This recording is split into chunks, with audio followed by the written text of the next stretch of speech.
बिंदास भोजपुरिया चैनल में आपका स्वागत है। मैं चाहता हूं कि हमारे दर्शकों को आप अपना छोटा परिचय दीजिए जिससे हमारे दर्शक आपसे रूबरू हो सकें। सबसे पहले बिंदास भोजपुरिया देखे सभी दर्शकन के हमार प्रणाम गोड़ लगाते हैं। हम संतोष श्रीवास्तव, आप लोगों के भोला। ये सरस सलील सिने अवार्ड जो है भोजपुरी का, इसमें आपको किस चीज़ के लिए सम्मानित किया गया है दर्शकों को? मुझे बेस्ट कॉमेडियन क्रिटिक अवार्ड मिला है। इसके लिए मैं जूरी मेंबर को, सरस सलील को, दिल्ली प्रेस को, विवेक पांडे को, बृहस्पति पांडे जी को बहुत बहुत धन्यवाद देता हूँ। इस अवार्ड को पाने के बाद आप कैसा महसूस कर रहे हैं? बहुत अच्छा फील कर रहा हूँ क्योंकि हमारे बहुत पुराने मित्र भी मिल गए हैं।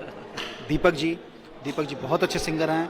इन्होंने भोजपुरी को लखनऊ में स्थापित किया, जैसे प्रभुनाथ राय जी ने भोजपुरी को लखनऊ में स्थापित किया और उसमें जो दूसरा नाम जुड़ता है अपने दीपक भाई का नाम जुड़ता है, जिन्होंने लखनऊ में भोजपुरी में स्थापित किया। आपने दीपक त्रिपाठी जी का जिक्र कर दिया, तो मैं चाहूँगा कि दीपक त्रिपाठी जी हमारे बिंदास भोजपुरिया चैनल पे जो हमारे दर्शक देख रहे हैं उनको क्या संदेश देना चाह रहे हैं?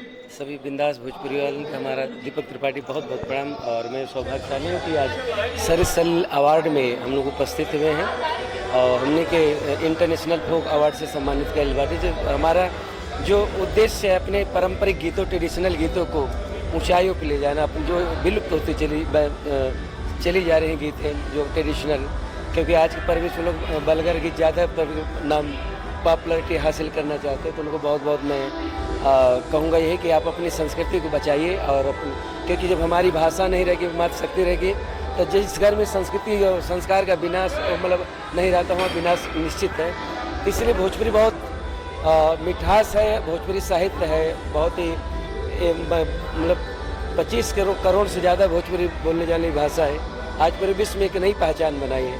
तो मैं सरस सलील अवार्ड को बहुत बहुत परिवार को बधाई देना चाहता हूँ कि ऐसे निरंतर इस तरह के आयोजन करते रहे, नए नए बच्चों को, नए नए ऐसे बहुत सारे अच्छे को कलाकारों को सम्मान मिलता रहे, ये हमारी शुभकामना। आप लोग गायक रहे हैं, लोग गायक हैं और इस समय भोजपुरी में आप देख रहे होंगे कि द्विअर्थी भाषा का इस्तेमाल ज़्यादा हो रहा है, इसके बारे में आप क्या कहना चाह रहे हैं? एक्चुअली द्विअर्थी क्या कि इसमें हम तो दोष सिंगर को नहीं देंगे, उसमें राइटर के भी दोष है, प्रोड्यूसर का दोष है, जो निर्माता हैं वो मतलब क्या करते हैं कि पैसा कमाने के चक्कर में वो अपनी कंपनी को आगे बढ़ाने के लिए कि नए नए बच्चों को अपना उनको प्रोत्साहन देते गाने के लिए।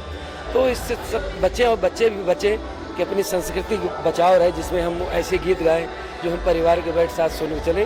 तो आप अभी जब सुधर जाए तभी अच्छा है, जब जागो तब सवेरा है। तो सभी युवा साथियों से मैं कहूँगा कि अपने मातृभूमि को, अपनी मातृभाषा को बचाइए और इसके लिए आप लोग आगे बढ़े, अच्छा गाइए, साफ सुथरा परोसे, जो लोग स्वच्छ मनोरंजन हो सके। कोई गाना जो आप हमारे दर्शकों को सुनाना चाहेंगे? गाना तो मेरा, क्योंकि आप समझ देकर मैं बोल नहीं पा रहा हूँ, तो उनके लिए कहना चाहूँ कि अरे सुंदर सुभूमि भैया भारत के देशवा के, मोर प्राण बसे हिंद देश रे बटोहिया।